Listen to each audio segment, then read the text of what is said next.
তো গাইজ 2024টা আমি যে হারে খারাপ করেছি, আমার মনে হয় না 2025 বা 2026 এসে কোনো লাভ হবে। কারণ 2025-এর প্রথম দিকটাই আমার এত বাজে গেছে যে তোমাদের ধারণার বাইরে।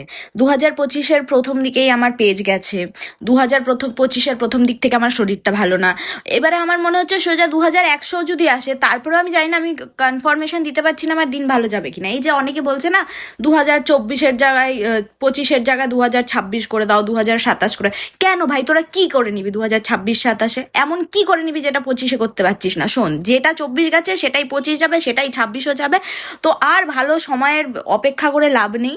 তো আমার মনে হয় না 26, 27, 28 লাগিয়েও আমার জীবনে তো কোনো এফেক্ট পড়বে। আমার জীবন যেরকম যাচ্ছে আমার জীবন মনে হয় এরকমই থাকবে। আমার জীবনে কোনো কিছু ভালো হচ্ছে না। তো আমার কিছু আর মনে হয় না যে 26, 27, 28, 2100 লাগিয়েও লাভ আছে। আমি লিটারালি এবারে হাঁপিয়ে গেছি। এবার যা আছে মনে হচ্ছে কি হবে এর থেকে খারাপ। আর যখন এই কথাটা বলি তখন ওর থেকে এত খারাপ হয়ে যায় যে আমি মনে মনে ভাবি, ঠাকুরকে তো আমি সত্যি ভেবেছিলাম যে ঠাকুর এর থেকে খারাপ কি হবে, তার থেকেও খারাপ যে কিছু হতে পারে সেটা আমার সাথে হয়ে যাচ্ছে।